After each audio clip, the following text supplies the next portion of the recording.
Het gaat in dit moment over aannemen en werken met het gegeven wat het is. Dat lijkt vaag te zijn, maar niets is minder waar. Het is ontzettend praktisch. Let maar op. Aannemen van het gegeven van iets feitelijks. Dus bijvoorbeeld, je wantrouwt iemand van binnen in jouw lijf. Bijvoorbeeld, hè? Dan gaat het dus over dat je dat niet wegstuurt of wegmoffelt. Zo kregen we een vraag van een van de luisteraars. Ehm, Hoe kan ik ervoor zorgen dat wantrouwen er niet is of mag het er wel zijn? Nou, dat geeft totaal aan dat iemand verwijderd is van zichzelf in feite. Dat is allemaal opsmuk en komt uit allerlei hoofddenkgedachten wat niets te maken heeft met jou. Het aannemen van het grondgegeven van wantrouwen gaat dus over accepteren of aannemen, innemen van het gegeven van wantrouwen door je heen.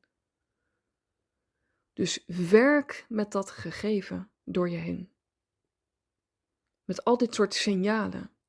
Ook bijvoorbeeld, mijn werkomgeving voelt niet goed. Oké, als je dat ervaart, wat doe je daar dan?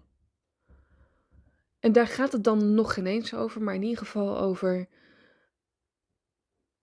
neem ik dat gegeven nou echt aan? Want dat is dan bijvoorbeeld nee, de werkomgeving is niet meer prettig of voldoet niet meer.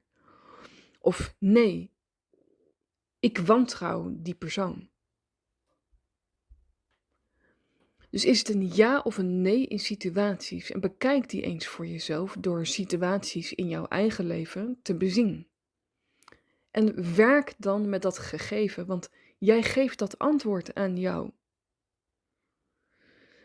Want anders is het vreselijk passief en komt er niks uit je voort.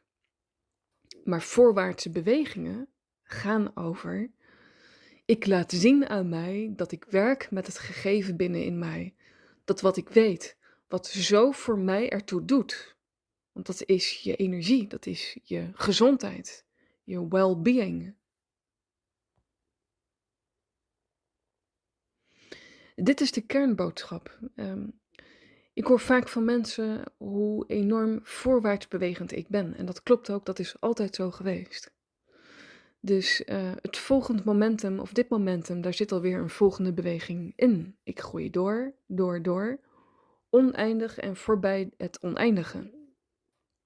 Maar dat hoort ook bij mij. Ik kom voordoen en uitleggen hoe dat kan, dat ook jij voorwaarts blijft bewegen. En jarenlang geleden ontstond het woord de creatieve veranderaar. Waar ik nog wel eens bekend om kon staan met interviews en zo. Want wat is dan de creatieve veranderaar? En de creatieve veranderaar creëert de beweging die leidt tot jouw gewenste verandering. Dus die creëert de beweging zelf, wat leidt tot een volgende beweging. En dus een volgende creatiemomentum. Dus ben jij de creatieve veranderaar naar jou, in jouzelf. Dus de creatieve veranderaar brengt de beweging die leidt tot zijn of haar gewenste verandering. En dat laat je zien door je acties heen nu. En ik verzeker je, als je dit aanneemt, kijk, wijsheid komt niet uit mensen die 100 jaar of ouder zijn. Wijsheid zit in mensen die zijn gaan evolueren door de jaren en tijd of momentum heen. En stel ik ben miljoenen jaren oud, dan zou ik maar aannemen wat ik deel. Test het uit dat het klopt wat ik deel, vanuit dit energiepunt.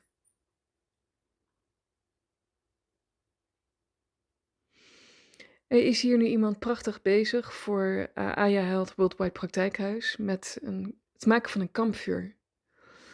En er is een nieuwe vuurkorf die hij nu eerst in elkaar moet zetten. En dat is gaaf, dus dat je laat zien dat eerst het vuurkorf in elkaar moet worden gezet, voordat je überhaupt de vlam kunt ontsteken. Want dat vinden mensen misschien het leukste, weet je wel? Vlam ontsteken, wat leidt tot kampvuur. Maar nee, het fundament is wel dat ja, die vuurkorf stevig moet staan. Dus met wat schroefjes links en rechts. Daar is hij nu mee bezig hier. Dus die verzorgt hier voor ons en voor zichzelf het kampvuur. Met ook eigen hout uit de eigen praktijk. Uit het eigen bos. Dat is wel heel gaaf. Dus hij werkt met het gegeven. Dus je kunt dingen leuk vinden. Jij ook die luistert met de dingen in je dagelijkse leven. Dat is één. Leuk vinden om een kampvuur te maken. Of wat dan ook in het leven. Maar dat betekent wel dat die vuurkorf eerst in elkaar moet worden gezet. En dat kan een minder leuk klusje zijn. Maar dat hoort er wel bij. Dus het werken ervoor doen, hè, voor het creëren van een beweging die leidt tot jouw gewenste verandering, horen die dingen erbij. Die moet je ook erbij in willen nemen. Anders kom je niet verder. Je kunt niet zeggen, maar alleen dat vind ik leuk. Oké, en dan wil je dus het werk doen wat ook erbij hoort, wat misschien minder leuk is. Dus dat is ook weer terugkomen in de realiteit. Houd het realistisch voor jezelf. Dus werk jij met het gegeven van wat je al weet van binnenin jou. Acteer je ernaar, handel je ernaar. Laat je dit zien aan jou. Als je dat doet, beloof ik je dat je meer kracht door jezelf heen ervaart. En daarmee ook toenemende zelfvertrouwen. Voor zowel mannen en vrouwen. Voor ieder mens hier op aarde geldt dat. Dit is universele informatie. Op ieder moment kloppend. En nogmaals, test het uit in je leven dat het zo is. Terwijl ik naar een beginnend kampvuur hier kijk, hier voor de praktijk, voel je welkom hier ook. Voor een sessie, voor alle vormen die we bieden met evenementen, verdiepingsgroepen. Ontzettend leuk om je te gaan zien en te ontmoeten. Kijk op www.ayahealthworldwide.com of mail met je reacties en vragen naar info@ayahealthworldwide.com. Voel je welkom. Voel je welkom in fijne sferen en diep inzicht voor binnen in jou. Altijd. Allerliefst en graag tot het volgende moment.